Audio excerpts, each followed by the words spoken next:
Hi everyone, and welcome back to season 2 of 66 books, where we use the Bible as a framework to discuss how to level up our lives using Israelite spirituality. This episode took me so long to sit down and finally film. I feel like after Ethanim ended, I had just like a rush of inspiration throughout the years. I was drafting out these ideas and thinking about what I wanted this next season to be.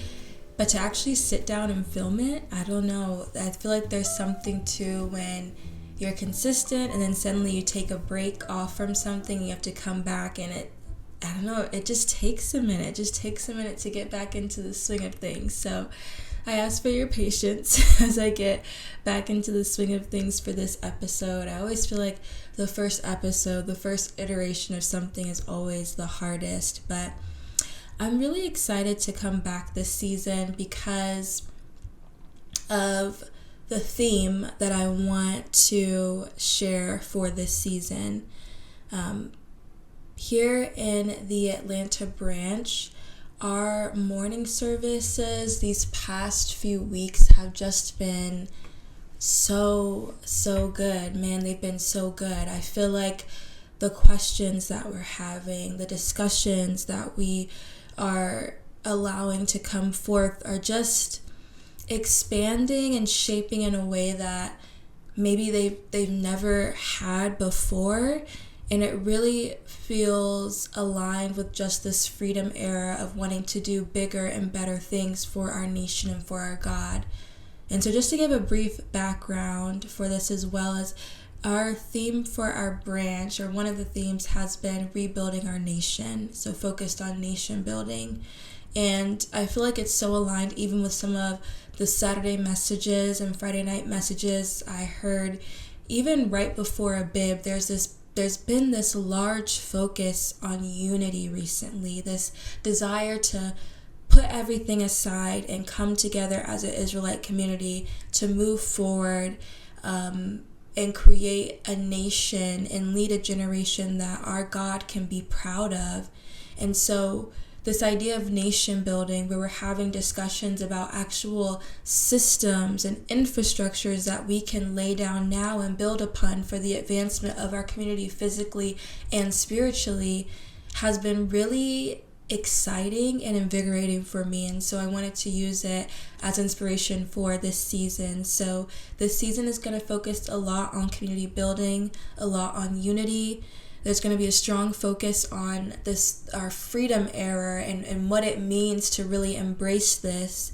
And so the actual theme or quote for this season, I kind of stole it. You guys will find this familiar if you've heard anything from Gandhi, but I've tweaked it a little bit. I add a little bit of a little Israelite swagger, if you will, or Israelite flavor to change it up a bit. But the theme for this season is going to be to be the change you hope and pray to see. I believe that there is so much power in embodiment, leading by example. And it's so interesting because I believe Elder did a Saturday message recently where he was talking about the fact that he was talking about faith and grace, and the fact that by us being Israelites, keeping the faith and following the laws, statutes, and commandments, Gentiles or outsiders don't even really have to do anything. Like, of course, they have to do things to be aligned with God, but it's like they are saved through grace by our faith. So by our embodiment, by our following of the law, statutes, and commandments, they are saved. And I thought that was so powerful because it really highlights this aspect of accountability. As Israelites, if we don't do what we're supposed to do, if we don't hold up our faith, it can negatively impact others outside that want to join in this flock, but also our future generations. Like, it's just so important that when we think about unity as a community, that we understand we're not just laying the groundwork for ourselves to enjoy, but it's so that our future generations can flourish and maybe even experience things beyond our wildest dreams because we did the work. We invested in the future of our nation. And so that is the theme of this season, is to think about how we can be the change that we hope and pray to see, and that by our embodiment, maybe that spirit can be amplified and it can trickle into others, our brethren, and some of the lost sheep out there, and we can come together and thrive and multiply. And so even though my focus is on unity and community building this season, I did want to start this first episode talking a little bit about self. Because the famous quote from Lauryn Hill comes to mind. It goes, how are you going to win when you ain't right within? It is so important that if we want to win, that we make sure that we are right within ourselves. And so I really want to start off this first episode digging into the book of Joshua, because it is an excellent parallel to the times that we are in now as Israelites. And so I want to explore what it means to be in this time of freedom, the work that is required for us to do to attain our substance, and the things that we must tell ourselves, the spiritual hygiene practices that we must implement, or at least consider as ourselves, as individuals, to make sure that we can contribute in the correct way to the whole.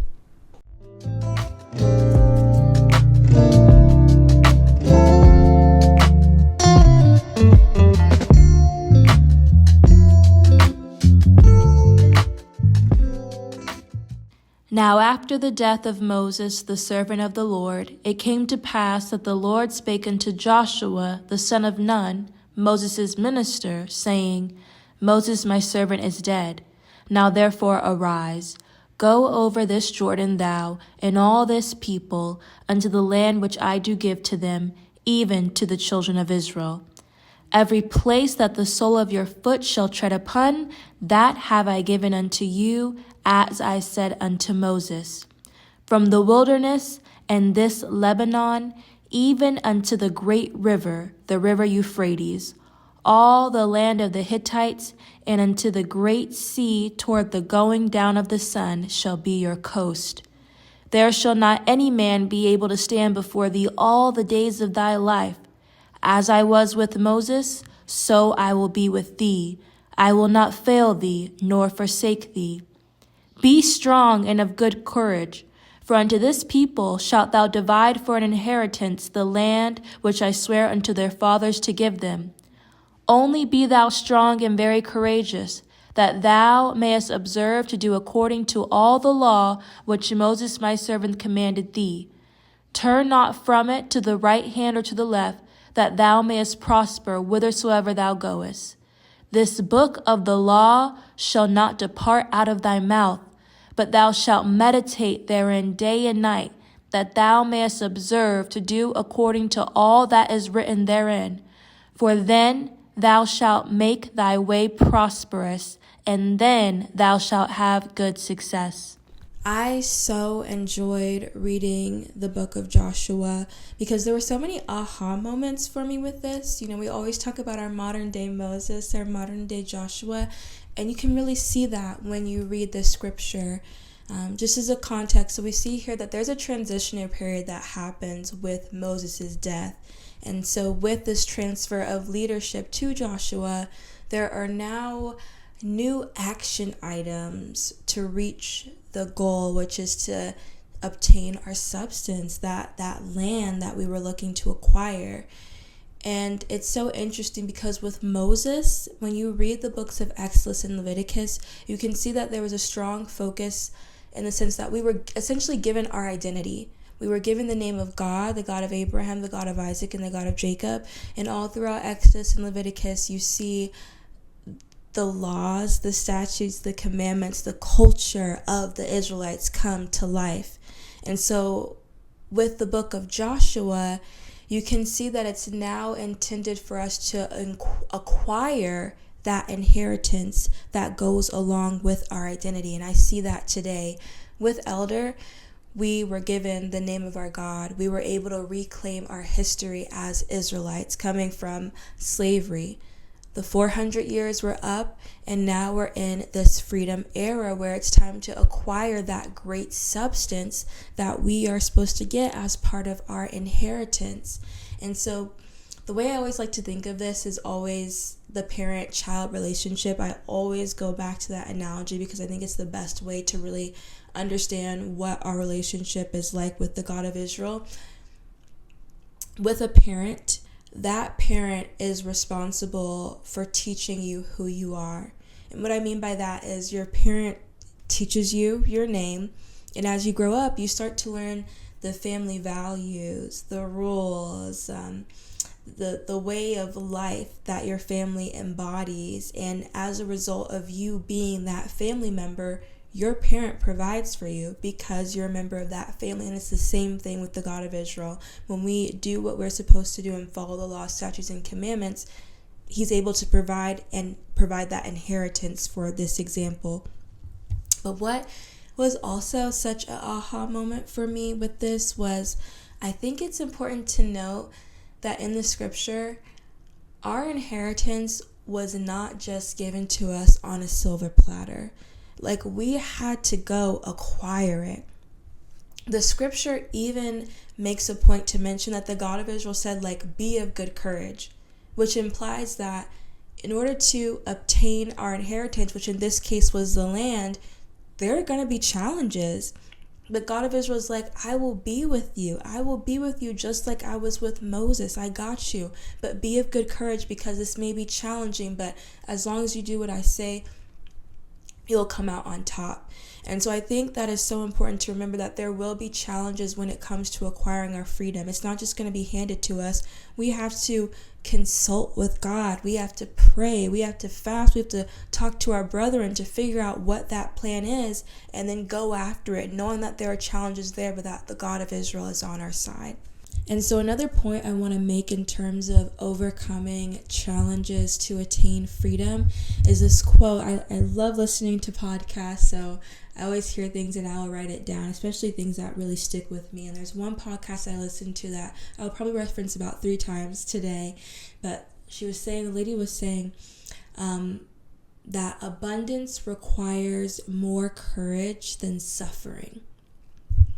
And I stood there with it for a minute and I thought about that and I was like, wow, abundance requires more courage than suffering.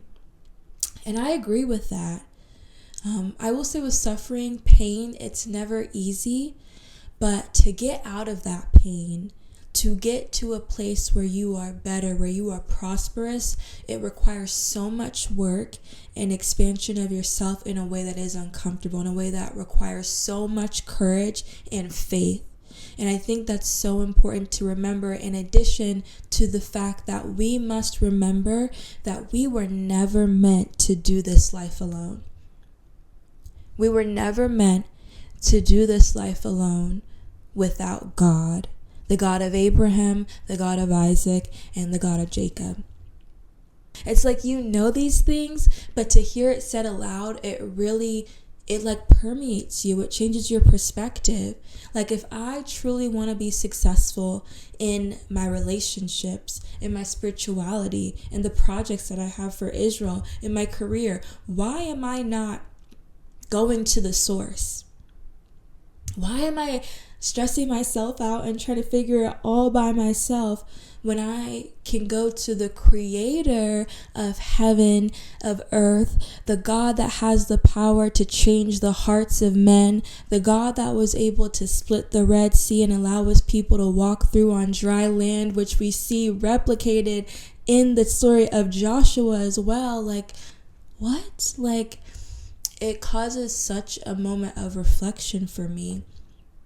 And the last thing that I want to take away before I really get into action items that we can take from this, this documentation of Joshua's process and working towards freedom and defeating at the Battle of Jericho. One thing I want to do is actually this exercise that I really like to do is sometimes, in order for the scripture to really permeate you, I think sometimes you have to replace the nouns or read it to yourself. And so I want you all to read verse 5, that second portion where he's saying, as I was with Moses, so I will be with thee. And when you see the word thee, I don't want you to think of Joshua, who the God of Israel is talking to right now. I want you to think of yourself.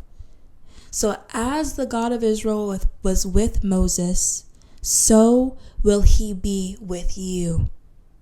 He will not fail you, nor forsake you. We have to remember that. We have to empower ourselves with these words to feel comfort, to use it as fuel, to do what we need to do to come out victorious.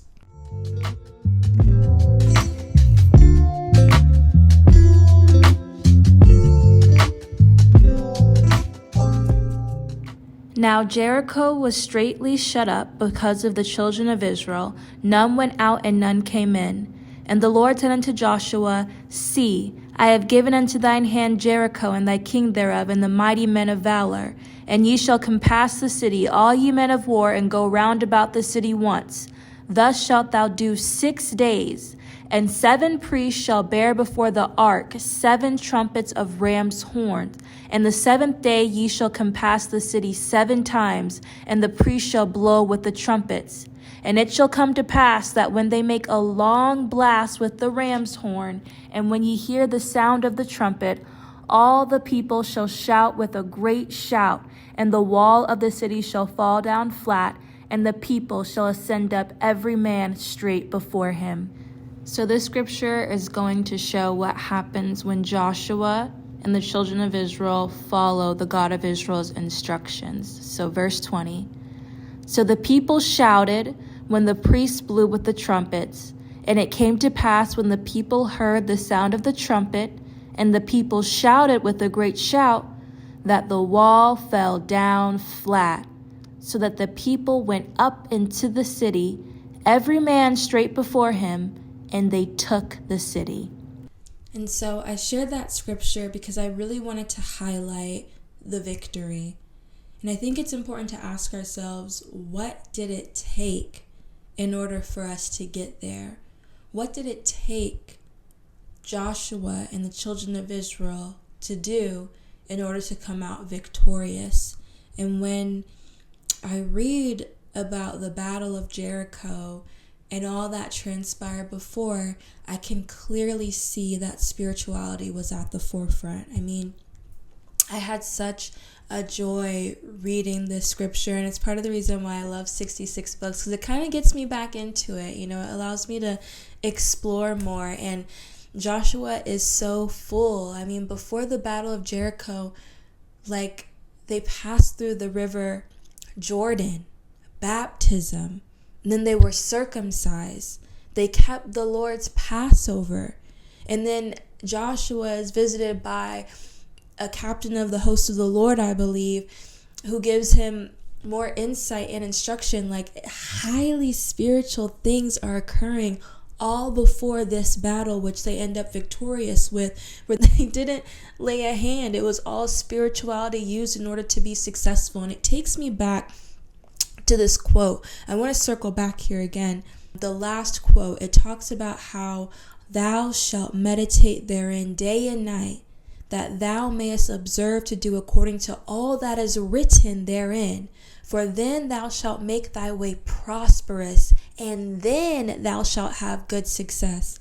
So the only way we're going to be prosperous, the only way we're going to have good success is if we meditate on what is written, the law, if we embody our inheritance and follow the law, statutes, and commandments. And so that is so eye-opening for me. And I know you might be like, well, Rachel, what does putting your spirituality in the forefront look like in our freedom era? In a lot of ways, some of us are already doing that.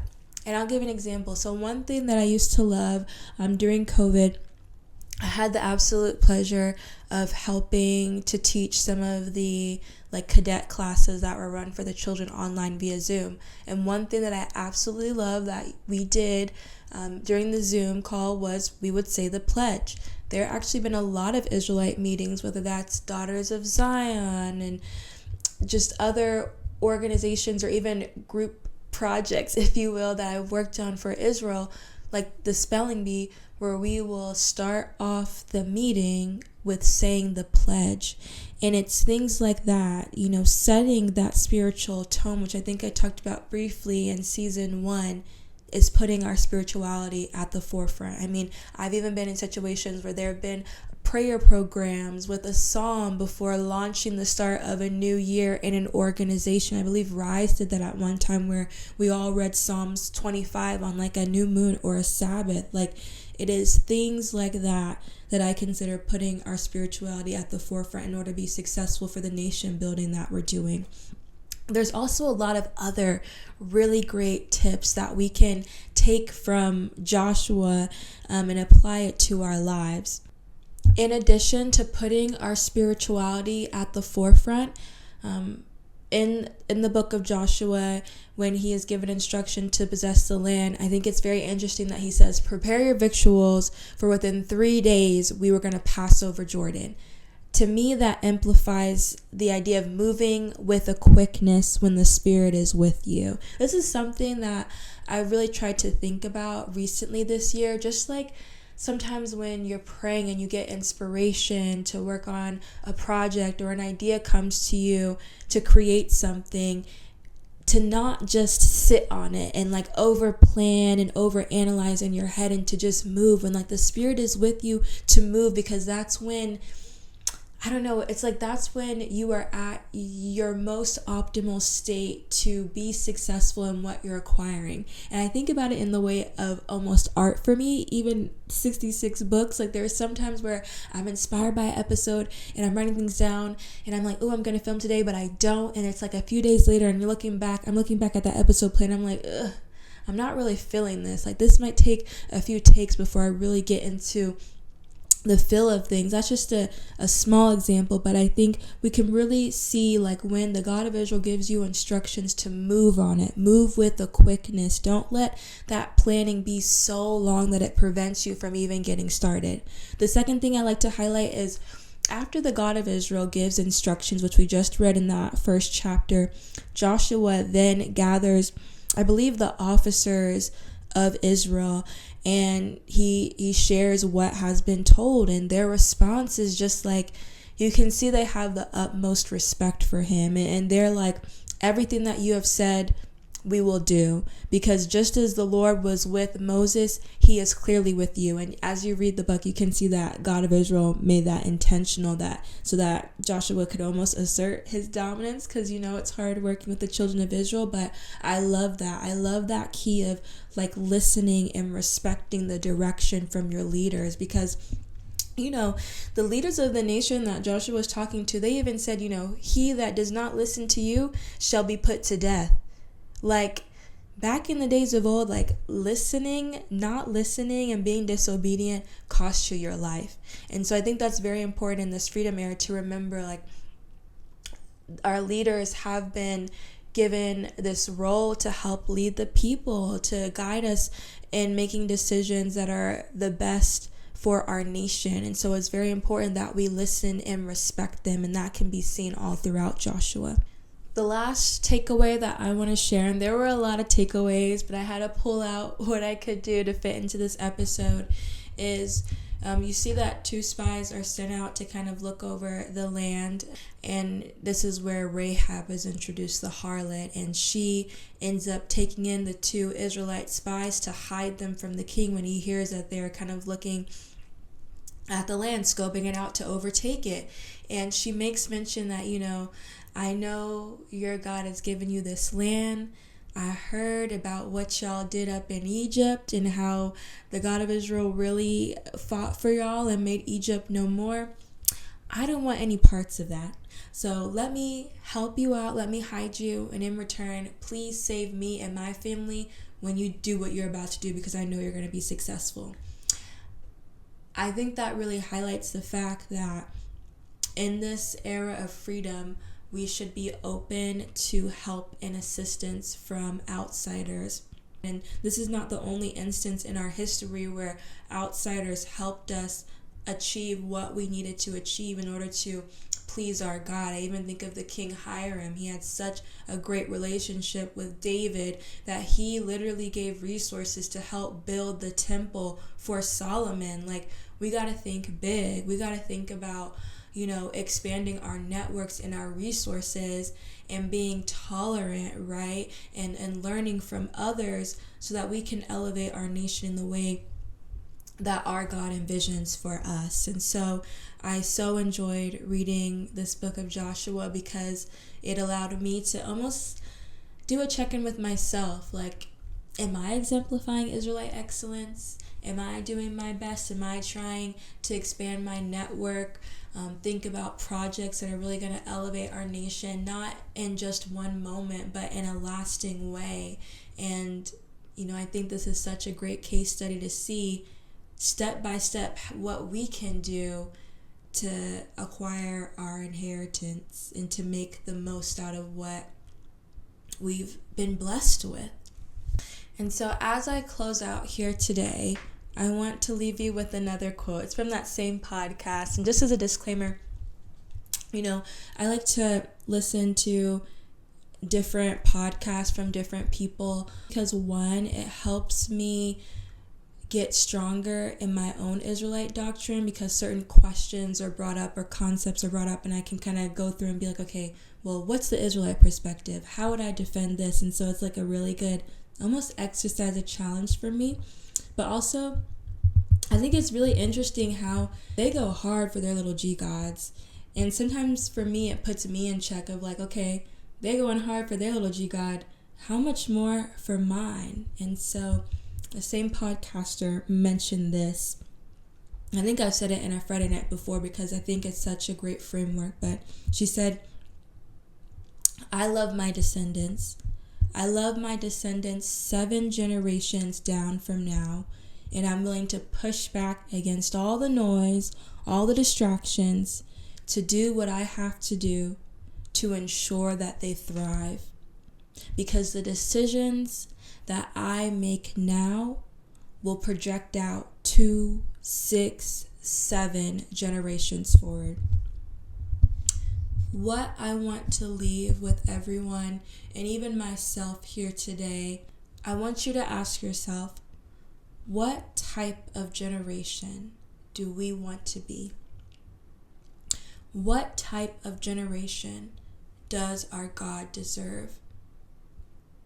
And once you're done with that exercise, I want you to think about the actions that you can take, that I can take, that we can all take today to be that generation for our God. I want to thank you all so much for tuning in to our first episode of 66 Book Season 2. As I mentioned, it's hard getting back into the rhythm of things, but I am excited to be back. I want to hear your thoughts, your opinions, what you want to see more from me, maybe even what you want to see less from me, whatever it is, so I can work on making this better. But once again, I'm really excited about this community focus. I'm really excited to highlight even some of the work that, our different branches are doing to push the needle forward. And I just so appreciate you all taking the time to hear my thoughts out loud, hear my brainstorming, and go from there and sort of talk and delve into the scripture to just see how we can all better ourselves in this life.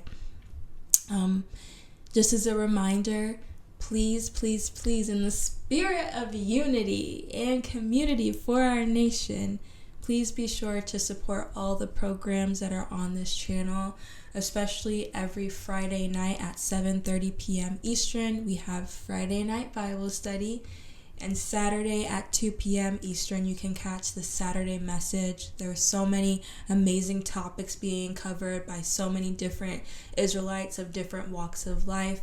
And so be sure to tune in there to help edify your spirit and support the nation. Thank you again, and I look forward to seeing you in episode 2. Peace.